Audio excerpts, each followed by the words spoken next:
আজকে তিনটি বিষয় নিয়ে আলোচনার কথা ছিল এবং সেগুলো হচ্ছে প্রধান বিচারপতি নিয়োগ সংক্রান্ত বিষয়, তত্ত্বাবধায়ক সরকার ব্যবস্থা এবং জরুরি অবস্থা। আপনারা নিশ্চয়ই জানেন, স্মরণ করবেন যে প্রধান বিচারপতি নিয়োগ সংক্রান্ত বিষয়ে আগেও সামান্য আলোচনা হয়েছিল। আমরা সেই আলোচনার ক্ষেত্রে সেই আলোচনাকে আরও খানিকটা অগ্রসর করতে পেরে দুটো বিষয়ে একমত হওয়া গেছে। প্রধান বিচারপতি নিয়োগ সংক্রান্ত প্রস্তাবে দুটো বিষয়ে রাজনৈতিক দল এবং জোটগুলো একমত হয়েছেন। এর একটি হচ্ছে যে সংবিধানের 96 অনুচ্ছেদে যেখানে প্রধান বিচারপতি নিয়োগ সংক্রান্ত বিষয়টি আছে, সে সংবিধানের 95 অনুচ্ছেদের বিদ্যমান ব্যবস্থা পরিবর্তনের ব্যাপারে ঐক্যমত্য তৈরি হয়েছে। অর্থাৎ প্রধান বিচারপতি নিয়োগ সংক্রান্ত সংবিধানের যে অনুচ্ছেদ, সেটি বিদ্যমান ব্যবস্থা পরিবর্তনের ব্যাপারে রাজনৈতিক দলগুলো একমত হয়েছে। যেটা দ্বিতীয় বিষয়, সেটা হচ্ছে রাষ্ট্রপতি আপিল বিভাগের বিচারপতিদের মধ্য থেকে প্রধান বিচারপতি নিয়োগ করবেন। কেননা এখনকার বিধান অনুযায়ী রাষ্ট্রপতির এরকম কোনো বাধ্যবাধকতা নেই যে তিনি আপিল বিভাগের বিচারপতিদের মধ্য থেকে প্রধান বিচারপতিকে নিয়োগ করবেন, কিন্তু রাজনৈতিক দলগুলো এই বিষয়ে একমত হয়েছেন যে এই সংশোধনীর মাধ্যমে পরিবর্তনের মধ্য দিয়ে এটা নিশ্চিত করতে হবে যে রাষ্ট্রপতি আপিল বিভাগের বিচারপতিদের মধ্য থেকে প্রধান বিচারপতি নিয়োগ করবেন। কিন্তু যেখানে আমরা এখন দুটো মত পেয়েছি এবং যে কারণে আমরা বিষয়টি এখনো চূড়ান্তভাবে ঐকমত্য বলছি না, তার কারণটা হচ্ছে এই যে প্রধান বিচারপতি হিসেবে কর্মে জ্যেষ্ঠতম একজনকে না কর্মে জ্যেষ্ঠ দুইজনের মধ্যে একজনকে নিয়োগ করা হবে, এ বিষয়ে দুটো মত আছে। কমিশনের বৈঠকেও এটা আলোচনা করেছে, রাজনৈতিক দলগুলোর পক্ষ থেকে দুটো মত দেওয়া হয়েছে। আমরা রাজনৈতিক দলগুলোকে অনুরোধ করেছি যে তারা যেন তাদের অবস্থানগুলো আরেকবার বিবেচনা করেন। যারা দুজনের কথা বলছেন, যারা একজনের কথা বলছেন, দুই ধরনের বক্তব্যের যারা উপস্থাপন করেছেন, তাদের সকলকে আমরা অনুরোধ করেছি পুনর্বিবেচনার। এবং ইতিমধ্যে যেটা কমিশন এই দুটো বিষয়কে বিবেচনায় রেখে আরেকটু সুনির্দিষ্টভাবে অগ্রসর হওয়া যায় কিনা সেটা উপস্থাপন করবে, কিন্তু দুটো বিষয়ে সুস্পষ্ট ঐকমত্য তৈরি হয়েছে।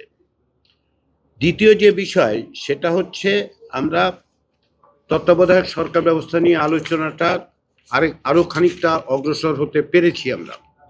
সেগুলো হচ্ছে বিভিন্ন যে সমস্ত প্রস্তাব ছিল সেগুলো ক্ষেত্রে রাজনৈতিক দলগুলোর কাছ থেকে যে সমস্ত মতামত পাওয়া গেছে তার ভিত্তিতে ঐকমত্য কমিশনের পক্ষ থেকে দুটো বিকল্প প্রস্তাব দেওয়া হয়েছিল আজকে।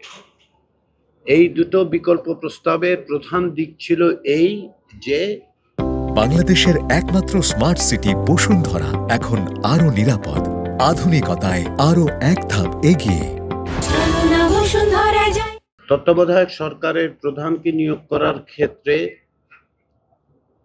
আইনসভার সংশ্লিষ্টতা বা আইনসভার মধ্য থেকেই সেই একটা প্রস্তাব তৈরি করা, নিয়োগের ব্যবস্থাটা করা, এটাই হচ্ছে প্রধান দিক হিসেবে বিবেচনা করে জাতীয় ঐকমত্য কমিশনের পক্ষ থেকে দুটো প্রস্তাব দেওয়া হয়েছিল। আজকে এগুলি নিয়ে রাজনৈতিক দলগুলোর মতামত পাওয়া গেছে।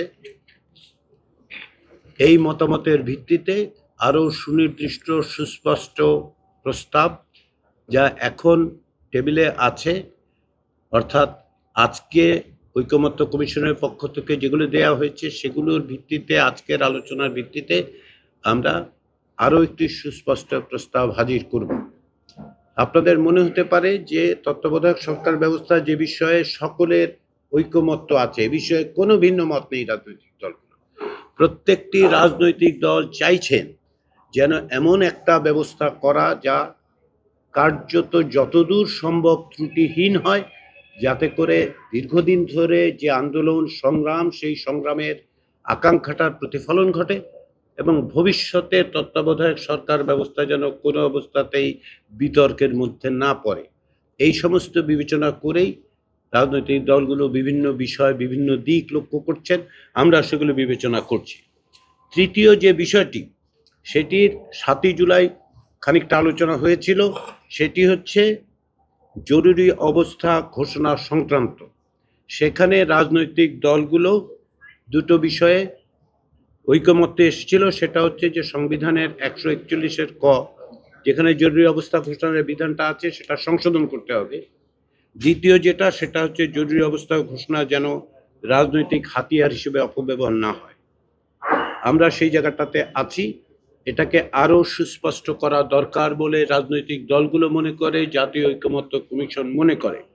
সে কারণে বিভিন্ন বিষয় কিভাবে আরও সুস্পষ্ট করা যায়, কি কি বিষয় তাতে সংযুক্ত করা যায়, সেগুলো নিয়ে আলোচনা হচ্ছে। যেমন অভ্যন্তরীণ গোলযোগের যে কথাটা আছে এখন 141 কতে, সেটি না রাখার ব্যাপারে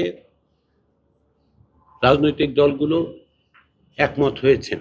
কিন্তু এটাও তারা বিবেচনা করছেন যে বিভিন্ন সময় অভ্যন্তরীণ অন্যান্য কারণে জরুরি অবস্থার বিধানগুলো কি হতে পারে, কেমন হতে পারে, কিভাবে সেটা প্রযুক্ত হতে পারে, কিভাবে জরুরি অবস্থাকালীন সময়ে অন্যান্য ব্যবস্থাগুলো কার্যকর রাখা যায়, এবং আসলে কিভাবে জরুরি অবস্থা ঘোষণা করা হবে। এখন যে বিদ্যমান ব্যবস্থা, সেটা হচ্ছে প্রধানমন্ত্রীর প্রতি স্বাক্ষরে রাষ্ট্রপতি জরুরি অবস্থা ঘোষণা করেন। সেটার বিভিন্ন রকম প্রস্তাব আছে টেবিলে, সেগুলো আমরা বিবেচনা করছি। ঐকমত্য কমিশনের পক্ষ থেকে মন্ত্রিসভার অনুমোদনের বিধান যুক্ত করার কথা বলা হয়েছে। কোনো রাজনৈতিক দল এই প্রস্তাব করেছেন যে সংসদের একটি কমিটির মাধ্যমে এই ব্যবস্থা যেন জরুরি অবস্থা যেন ঘোষণার ব্যবস্থা করা হয়। এগুলো আলোচনা হচ্ছে। আমরা আশা করছি যে আগামী সপ্তাহে এই আলোচনাগুলো আরও সুস্পষ্টভাবে সব কিছুকে একসাথে নিয়ে এসে আমরা জরুরি অবস্থার বিধান সংক্রান্ত বিষয়ে একটা সিদ্ধান্তে আসতে পারবো। আমি যেটা বলতে চাই সেটা হচ্ছে যে আলোচনায় অগ্রগতি হচ্ছে, যার থেকে আমরা আশাবাদী হতে পারি যে এই মাসের মধ্যেই আমরা একটি সনদ প্রস্তুত করতে পারবো। প্রতিদিনই আমরা বেশ খানিক দূর পর্যন্ত অগ্রসর হচ্ছি, কারণ এগুলো তাড়াহুড়ার বিষয় নয়। ক্ষেত্র বিশেষে শব্দ বাক্য বিবেচ্য হতে হচ্ছে, সেগুলো আমরা বিবেচনা করেই অগ্রসর হচ্ছি। রাজনৈতিক দলগুলো সম্পূর্ণ আন্তরিক হৃদ্যতাপূর্ণভাবে আলোচনা করে ঐকমত্যের জায়গায় আসছেন, তাদের পরস্পরের মতামতকে শ্রদ্ধা করছেন এবং সেভাবেই আলোচনা অগ্রসর হচ্ছে। যে কারণে আমি বারবার রাজনৈতিক দলগুলো আন্তরিকভাবে ধন্যবাদ জানাই এবং আমরা মনে করি যে এই ধারা অব্যাহত রাখলে আমরা এ মাসের মধ্যে একটি জাতীয় সনদ প্রস্তুত করতে পারব।